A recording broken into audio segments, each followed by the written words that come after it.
ఆత్మవిశ్వాసం ముందు అందం కూడా చిన్నబోతుంది అని నిరూపిస్తోంది చిన్నారి దుర్గా.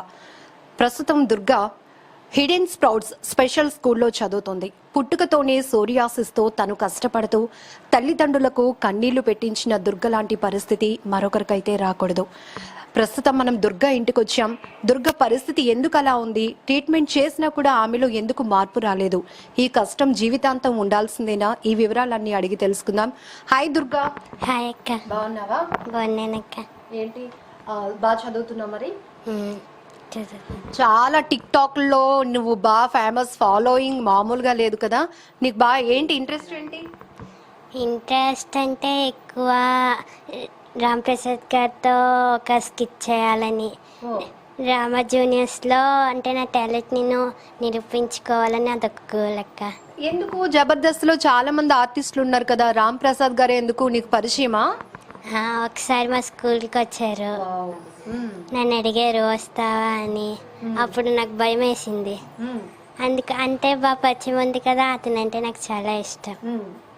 అందుకే నేను ఒక్క స్కిట్ అయినా అతనితో చేయాలని. జబర్దస్త్ లో చేయాలి, అది కూడా రామ్ ప్రసాద్ గారితోనే చేయాలి. ఇంకా నువ్వు టిక్ టాక్ లో గానీ చాలా చేస్తున్నావు కదా వీడియోస్ అని, నీకేంటి ఇంట్రెస్ట్ ఏంటి అసలు? ఇంట్రెస్ట్ అంటే మామూలుగా అంటే చేయాలని, అన్నీ దాచుకోవాలని వీడియోస్ అంతలాని. దుర్గా వాళ్ళ అమ్మగారు ఉన్నారు, తనతో మాట్లాడదాం. అసలు ఈ స్కిన్ ప్రాబ్లం అనేది ఎలా వచ్చిందండి? సోరియాసిస్ అన్నారా, లేకపోతే ఈ స్కిన్ డిసీజ్ కి ఏమైనా పర్టికులర్ పేరుందా? పర్టికులర్గా అంటే ఏం చెప్పలేదండి. పుట్టిన వెంటనే పాప చూడడానికి అంటే భయంకరంగా కళ్ళు అవి కనిపించేవి కాదు, రెప్పలు ఉండేవి కాదు, ఈ కళ్ళు అవి ఎర్రగా ఇలా కనిపించేవి. ఈ ముక్కురంధ్రాలు కూడా లేవు, నోరు కూడా చాలా చిన్నది, ఈ చేతి రవ్విలాగా ముడిచికిపోయి ఇది ఇలా లాగితే పగిలిపోయి రత్తాల్లాగా ఉండేవి, పాము కరిచినట్టే అయిపోయి కాళ్ళు అవిని. మనిషి చూస్తే భయంకరంగా ఉంటే చాలామంది డాక్టర్తో సహా భయపడిపోయారు. పాప ఏంటి ఇలా పుట్టింది, కడుపులో ఉండేటప్పుడు బాగానే ఉంది కదా. డాక్టర్ గారు అన్నారు, పావని డాక్టర్ గారే కలెక్టర్ ఆఫీస్ దగ్గర ఆవిడ వేసింది పురుడు. ఆవిడ ఫస్ట్ టైం ఇదేనమ్మా నేను వేసిన ఇన్ని కేసుల్లోనూ ఈ కేసు నేను ఇలా చూశాను, కడుపులో ఉండేటప్పుడు నీటిలో ఉంటుంది కదా పెండం, దాన్ని బట్టి కళ్ళు ఏమైనా బాగాలేపనా హార్ట్కి ఏమైనా బాగాలేపనా చెప్పగలం, కానీ స్కిన్ అయితే చెప్పలేము. తీసిన తర్వాత ఇదే ఫస్ట్ టైం నేను చూడడం ఇలా పుట్టడము అని అంటే డాక్టర్ ప్లాజా అక్కడ ఆనందరావు గారు ఉంటారు స్కిన్ డాక్టర్, అక్కడ తీసుకెళ్ళండి అంటే పుట్టగానే అక్కడి నుంచి అక్కడ తీసుకెళ్ళామండి. అక్కడ తీసుకెళ్తే వాళ్ళు అన్నారు అంటే సోరియాసిస్ అని వాళ్ళు అన్నారు, సోరియాసిస్ టైప్ అమ్మ తగ్గుతుందని మందులు రాసిచ్చారండి. చాలా మందులు వాడాము అక్కడ, కానీ రిలీఫ్ లేదు. మళ్ళీ చాలామంది ఇక్కడ దేవరపిల్ల దగ్గర నాటు మంది ఇస్తారమ్మా తగ్గుతుంది అంటే, మా మాయ గారు డబ్బు చూసుకోకన్నా పిల్ల బతకదని చాలా మంది చూసి అసహించుకున్నారు కూడా నా బిడ్డని, కానీ అతను పట్టించుకోకుండా తీసుకుని వెళ్ళారు. దేవరపిల్లి తీసుకెళ్ళి అక్కడ నాటు మందులు కూడా వాడారండి. డబ్బులు ఖర్చు పెట్టారు, చాలా డబ్బులు. వారానికి ఒకసారి వెళ్తే మొత్తం అందరికీ తీసుకుని వెళ్ళేవారు 5,000 పూటకి. వారానికి తీసుకెళ్ళి అలాగా సంవత్సరం 2 సంవత్సరాలు తిప్పామండి. నాటు మంది కూడా వాడాం, దాని ద్వారా కూడా కొంచెం పర్వాలేదు, తట్టుకోగలిగింది. తర్వాత ఆయుర్వేద మందులు ఇక్కడ ఆర్కే బీచ్ దగ్గర పెట్టారు, అక్కడ ఆయుర్వేద మందులు వారానికి 8,000 అండి. అలాగా సంవత్సరం వాడాం, దానివల్ల కూడా వాడాము. మరి వచ్చిందో లేదో తెలీదు, కాకపోతే ఇప్పుడు పర్వాలేదు. ఇంగ్లీష్ మందులు, నాటు మందులు, ఆయుర్వేద మందులు అన్నీ వాడుకొని వచ్చి ఇప్పుడు ఇసిపోయామండి. డబ్బు ఖర్చు పెట్టినాము, ఎవరిని అడిగినా తగ్గుతుంది అనడం తప్ప మళ్ళీ కొందరు అనడం తగ్గదని అనేస్తే అలాగ వదిలేసుకున్నాం. ఇప్పుడు అలా క్రీమ్లు అవి రాసుకుంటుంది కానీ చాలా రోజుల వరకు కాళ్ళు కూడా రాలేదని, నడవలేదు. అలాగే మందులు వాడడం ద్వారా అలా నడిపించడం చెయ్యడం, అలాగా వాళ్ళ సపోర్ట్ ఉండబట్టి నేను అలాగ నడిపించుకొని వచ్చానండి పాపను, లేకపోతే ఎప్పుడో చంపేసుకున్నాను. అంటే పాపకి ఇప్పుడు కాళ్ళు అంటే ఏమైనా ప్రాబ్లం ఉందండి? కాళ్ళు వంగిపోయండి కాళ్ళు, ఇదిగోండి. అయ్యో, నడక అది ఉండేది కాదు పాపకి, మరి ఎత్తి దించేవారిమి. అలాగ మందులు వాడబట్టి అలాగ కొంచెం 4 సంవత్సరాలు వచ్చిన తర్వాత నడిపించడం చేసాము. అప్పటికే దుమ్ములు లొంగిపోయి డాక్టర్ గారు అన్నారు పాపకి రాతపోతుంది, ఏం చెయ్యొద్దండి, రాస్తే మాత్రం చర్మం బాగాలేదు కదా, బ్లడ్ మళ్ళీ కారేస్తుంది అంటే రాతపోతలు ఉండేవి కదా, అలా పడుకోబెట్టి ఉండేవారు, తీసుకెళ్లేవారు, తీసుకొచ్చేవారు. దానివల్ల ఏంటంటే కాళ్ళు కూడా సాగలేదు పాపకి. అది అలాగ ఉండిపోయి ఈ గోళ్ళు అవి కూడా కనిపించేవి కాదండి, ఇలాగ ఉండేవి, ఇలాగ ముడుచుకుపోయి ఇలాగే ఉండేవి. మందులు రాసి ఇలాగ ఆయిల్ తోటే మర్దన చేసేవారు. చేయబట్టి అలాగ గోళ్ళు ఇవన్నీ రూపులు అవి ఇప్పుడు వచ్చాయి. 4 సంవత్సరాల నుంచి పాప రూపురేఖలతో ఉంది ఇప్పుడు. దానికోసం చాలా స్కూళ్ళు అడిగి వదిలేసానండి. అందరి దగ్గరికి వెళ్తే ఈ పాపను మేము జాయిన్ చేసుకోమని అనేసారు. గవర్నమెంట్ స్కూల్ కూడా వెళ్ళాం, జాయిన్ చేసుకోండి అండి, పాప చదువుకుంటానమ్మా, నాకు చదువు అంటే ఇష్టం అమ్మ అని అంటే ఇంటి దగ్గర ఏబీసీలు అవి నేర్పిస్తానండి. ఏబీసీ లేటి రైమ్స్ ఏటి అన్ని ఇంటి దగ్గర నేర్చుకుంది. ఆ పాపతో పాటు నేర్చుకుంది. స్కిన్ బాగాలేదని మెయిన్ మాట్లాడుతుందండి, చూస్తుందండి, కాకపోతే చూడడానికి కొంచెం ఇదిగా కనిపిస్తుందని పాపని ఇక్కడ జాయిన్ చేసుకోమని అన్నారండి. ఇక్కడ చిన్నవాళ్ళతెరలో గవర్నమెంట్ స్కూల్ అడిగాను, అక్కడ చేసుకుని అన్నారు. ఇక్కడ ఏయులో గవర్నమెంట్ స్కూల్ అడిగాను, అక్కడ చేసుకుని అన్నారు. ఇంకా లాస్ట్కి అక్కడ మెంటల్గా తీసుకొని వెళ్ళాం. ఇక్కడ వార్డ్ నెంబర్ అతను ఉంటే అతను తీసుకొని వెళ్తే అక్కడ ఆవిడ చెప్పేసింది, పాప మాట్లాడడం తీరు అది చూసి, అమ్మ పాప చాలా తెలివితేటలు ఉన్నాయి, పాపను అనవసరంగా ఇక్కడ వేసి పాడు చేసేకండి, ఇక్కడ అందరూ మెంటల్గా బాగాలేని వాళ్ళు ఉన్నారు, పాపను దయచేసి ఇక్కడ పాడు చేయొద్దు, పలానా దగ్గర స్కూల్ ఉంది అతని దగ్గర తీసుకెళ్ళండి, అక్కడ పిల్లలు కూడా కొంచెం బాగాలేపన్నా చదువు అది ఉంటుంది అంటే అక్కడ తీసుకెళ్ళి శ్రీనివాస్ సార్ గారి దగ్గరికి, సురేష్ సార్ గారు అన్నారు, శ్రీనివాస్ సార్ గారు ఉన్నమ్మా నేను చెప్తానని అతనే ముందు చూపించి 2-3 సార్లు తిరిగాము. పాపకి ఎవరికైనా బాగాలేపినా మ్యాగీ చేస్తుంది, ఏమైనా చెయ్యాలనుకున్నది అనుకోండి స్టవ్ దగ్గర కూర్చొని పోయి మొత్తం అన్నీ చేసి పెట్టేస్తుంది. అలాగనే ఉండదు, వాళ్ళ తాతకు బాగాలేపనా ఏదైనా ఆవులు గేదెలు వచ్చి చెప్తుంది, అన్నీ చాలా బాధ్యత ఎక్కువ. ఆ పాప పుట్టిన తర్వాత మా ఆయన గారు తాగుడికి కూడా బాగా బానిస అయిపోయాడండి. తాగుడు బాగా పుట్టిందని ఏటి అందరూ అంటే తీసుకెళ్తుంటే ఈ పాప పెట్టి ఎలాగుంది, వీళ్ళ పాప ఇదేటి ఇలా పుట్టింది అనగాలి ఆ మనిషికి ఈగో ఫీలింగ్ వచ్చింది, నా బిడ్డని ఎందుకు ఇలాగ తాగుడు బానిస అయిపోయాడు బాగా. 2 పాప కూడా అలా పుడితే చచ్చిపోతాను అనేవాడు. మరి నేను తాగి చచ్చిపోవాలని నేను చాలా టెన్షన్ పడిపోయేదండి పుట్టిదాకా. నిజంగా భగవంతుడు ఉన్నాడండి. కాకపోతే తనకి టాలెంట్ ఉంది, నిరూపించుకోవాలని ఉంటుంది, కానీ మాకు ఎక్కడికి వెళ్ళాలని తెలీదు. ఈ సెల్ వచ్చిన కాడి నుంచి నేను వద్దన్నా చేస్తుందండి, తనకి అదేంటి ఇంట్రెస్ట్, వద్దమ్మా అవి చేయకూడదంటే చేస్తుంది. చాలా మంది అడిగారు కూడా, నా ఏటి పాపలకు ఉంది ట్రీట్మెంట్ చేయలేదని చాలా మంది టిక్ టాక్ చేసేటప్పుడు కూడా అడిగారండి. నేను పెట్టిందండి జవాబు. వాళ్ళు అన్నారు సర్జరీ ఉందమ్మా పాపకి, సర్జరీ చేయొచ్చు కదా అంటే దానికి కూడా మేము అడిగాము, హాస్పిటల్ అడిగాము, చాలా ఖర్చు అవుతుందమ్మా, కాకపోతే ఒళ్ళంతా చేయడానికి పాప ఎదుగుని కోల్ది స్కిన్ పాడైపోద్ది, మొహానికి ఏమైనా అవుతుందేమో చూడండి, కాకపోతే డబ్బులు ఖర్చు అవుతాయి అన్నారు. ఇప్పటికే చాలా అప్పు చేసినాం పాప మీద, ఇంకా అప్పు చేసే శక్తి లేక మా ఆయనకి 7,000 జీతం వస్తుందండి. అది కూలి పని టైప్ వెళ్తే వాచ్మెన్గా 7,000 వస్తుంది, లేదంటే ఒక రోజు వెళ్ళకపోయినా సరే కట్ చేసేస్తారు. ఆ 7,000 మీద ఆ పాపని ఏ స్కూల్లో చదివించుకుంటున్నాం, చిన్న పాపని. ఈ పాపని అలాగే ఏదో చూసుకుంటున్నాం. దొరికే పెద్దదండి, ఈ పాప తర్వాత ఆ పాప దొరికే ఫస్ట్ మాకు. తర్వాత చాలా సార్లు పాపకి పెన్షన్ కూడా రాయలేదండి. చాలా మంది అడిగారు పెన్షన్ ఇస్తారు ఈ పాపకంటే. ఆధార్ కార్డు మెయిన్ ఈ బొటన్ వేలు పడదండి పాపకి. ఈ బొటన్ వేలు పడలేని మీద ఆధార్ కార్డు ఎక్కడికి వెళ్ళి ఆధార్ కార్డు అయ్యేది కాదు. ఎన్ని దిక్కలు తిరిగామండి, ఎండనక వాననక తిండి కూడా ఉండేది కాదు. తిరిగి లాస్ట్కి మా ఆడబడుచల ఆయన అతను ఆ కోటలో ఉన్నాడండి, హ్యాండిక్యాప్డ్, అతనికి కడునది బాగోదు. అతని ద్వారా అతను చాలా తెలివైన, అతని సొంతం నుంచి వచ్చి మమ్మల్ని వారానికి ఒకసారి కలెక్టర్ ఆఫీస్కి తీసుకెళ్ళడం, ఆధార్ కార్డు చేయించడం, అక్కడి నుంచి అతని ద్వారా మేము అతను కలిసామండి. తీసుకొని వెళ్ళి దగ్గరలో పెట్టి కలెక్టర్ గారితో మాట్లాడిచ్చారు. అప్పుడు పాపకి వెంటనే అక్కడే కూర్చుని ప్లేస్లోనే వెంటనే రాసి వెంటనే అక్కడే ఆధార్ కార్డు చేయించారండి. చేయించేసి పెన్షన్కి అదే పెట్టమన్నారండి. అప్పటి నుంచి పాపకు పెన్షన్ అప్పుడు 1,500 వచ్చేది, ఇప్పుడు 3,000 వస్తుందండి. ఇంకా ట్రీట్మెంట్ ఇప్పుడు ఏమైనా చేస్తున్నారా? ఇప్పుడు ఏం లేదండి, ఆపేసాం. ఇప్పుడు ఏం ట్రీట్మెంట్ చేయలేదు. తట్టుకోలేకపోతున్నా, దేనికి వెళ్ళినా మందులు ఇస్తున్నారు, తనకి వేసినా సరే ఫలితం ఉండలేదు. ఇప్పుడు వేస్తే ఫలితం ఉంటే బాగున్నాను, వాళ్ళు అంటున్నారు తగ్గుతుందని మేము చెప్పలేము, మీరు మందులు వాడండి అంతే. అప్పుడు అలాగే చాలా మందులు వాడామండి. తనకన్నీ దుర్గ మేనత్ ఉన్నారు, ఆవిడతో కూడా మాట్లాడదాం. నిజంగా దుర్గ ఒక రకంగా స్కిన్ ప్రాబ్లం సోరియాసిస్ తో బాధపడుతున్నా కూడా తనకి తల్లిదండ్రుల నుంచి, తాతయ్య నుంచి, ఇంకా కుటుంబ సభ్యులు అందరూ మాత్రం తనని ఎంతో ప్రేమగా చూసుకుంటారు. ఆ రకంగా మాత్రం దుర్గా చాలా అదృష్టం. తనకి యాక్టింగ్ అన్నా లేకపోతే సాంగ్స్ కి డాన్సింగ్ అన్నా చాలా ఇంట్రెస్ట్, కాబట్టి అందరూ మంచిగా కోఆపరేట్ కూడా చేస్తూ ఉంటారంట. సో అమ్మ మీరు చెప్పండి, దుర్గ పుట్టినప్పుడు ఎవరైనా మేనత్తులు బాగా హ్యాపీ ఫీల్ అవుతారు కదా, మేనకోడలు పుట్టింది, మేనల్లుడు పుట్టారు అని. సో ఫస్ట్ ఇలా పుట్టినప్పుడు మీకు ఏమనిపించింది? మాకు ఇలా పుట్టిన తర్వాత చాలా బాధ అనిపించిందండి. మా ఫ్యామిలీలో అందరూ అందరూ బాగానే పుట్టారు. అలానే మాకు మేనరకం కూడా కాదు మా వదిన, వేరే అమ్మాయి, బయట అమ్మాయే.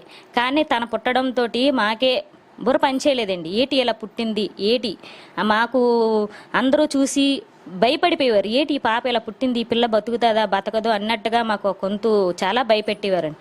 కానీ దేవుడి మీద భారం వేసి దేవుడే ఉన్నాడని పాపని అలాగా చూసుకొని వచ్చామండి. కానీ ఒకటి బయటికి తీసుకొని వెళ్తానండి తల్లిదండ్రి తలెత్తుకోలేపేవారండి.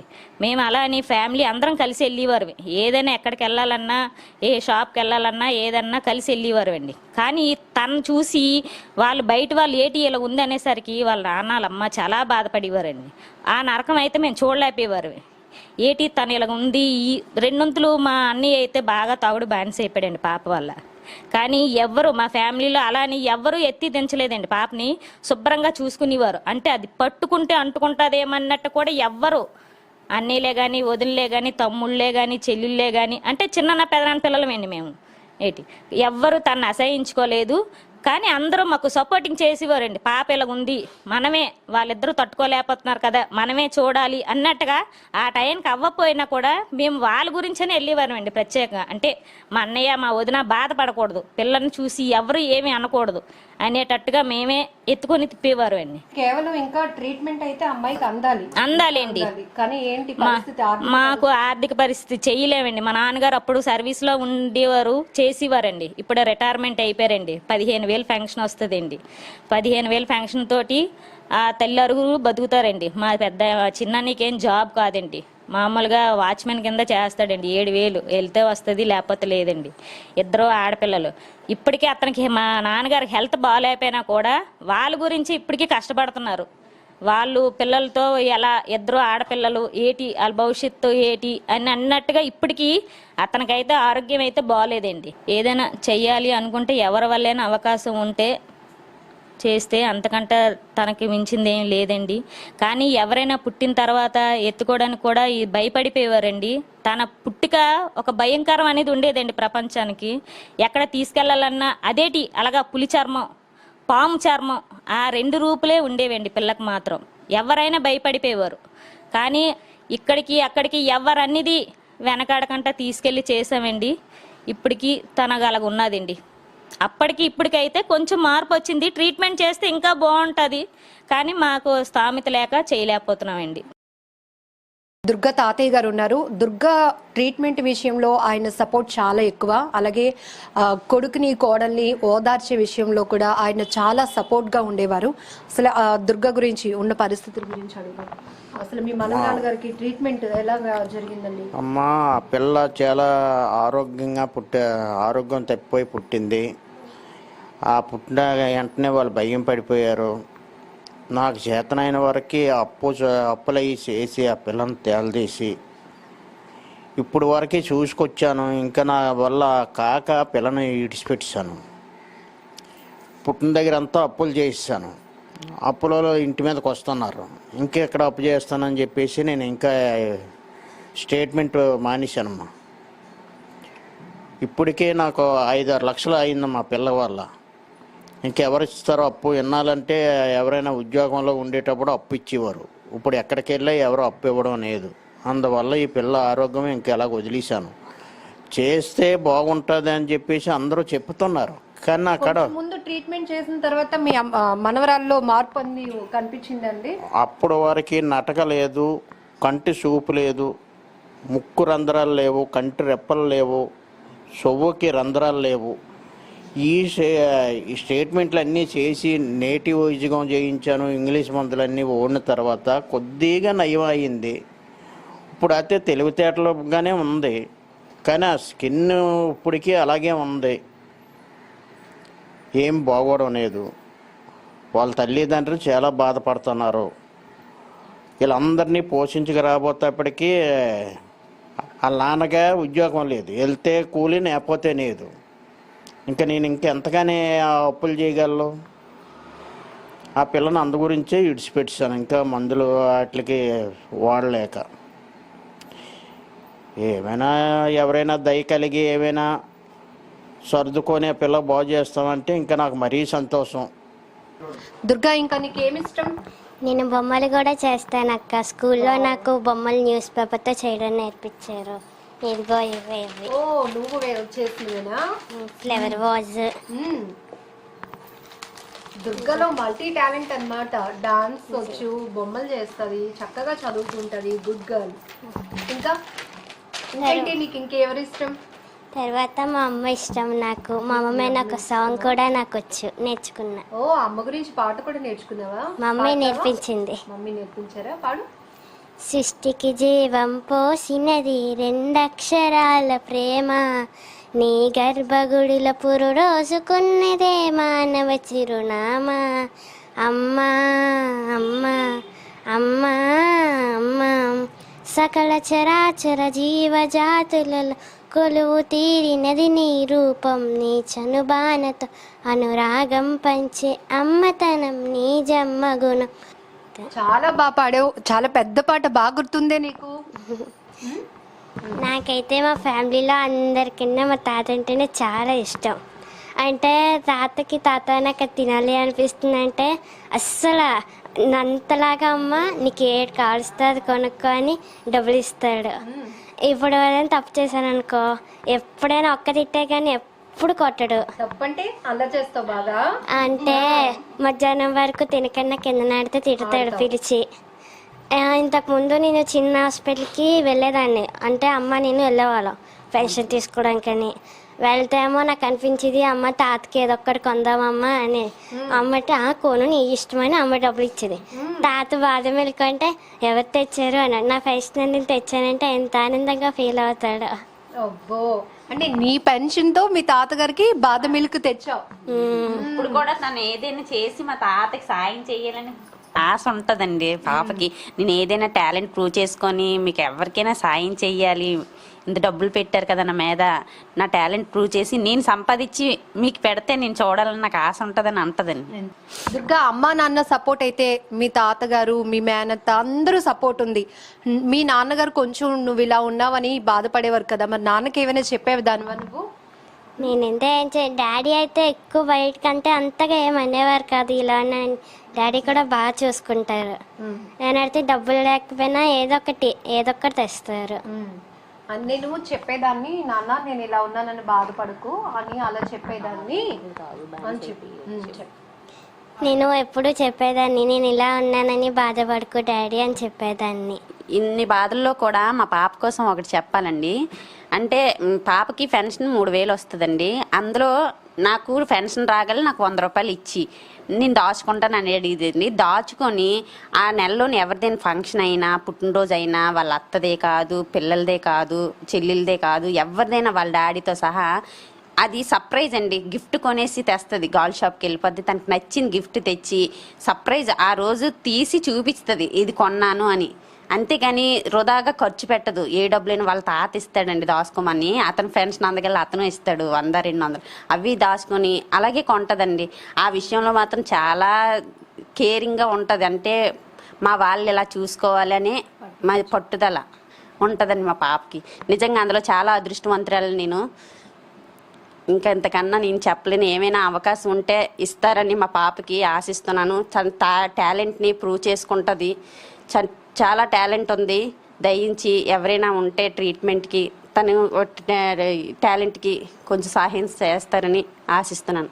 ఒకసారి రాంప్రసాద్ గారు మా స్కూల్కి వచ్చారు, నాతో మాట్లాడారు. స్కిట్ చేయాలని ఉందమ్మా అని మా పాప చెప్పింది.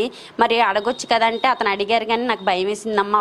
ఇప్పుడు చెయ్యాలని ఉంది, ఒక్క స్కిట్ అయినా చెయ్యాలి అతనితోటి. అతను చాలా బాగా మాట్లాడారమ్మా, నాకు ఫస్ట్ టైం అతను చూడగలే, అతనితో చెయ్యాలనే ఆలోచన వచ్చింది. నిజంగా అతను అవకాశం ఇస్తే మాత్రం కంపల్సరీగా చేస్తానమ్మా అని అన్నది. దయించి మీరు ఏమైనా అవకాశం ఇస్తే మా పాపని పంపిస్తాము. తన టాలెంట్ ప్రూవ్ చేసుకుంటుంది, కొంచెం చూడండి.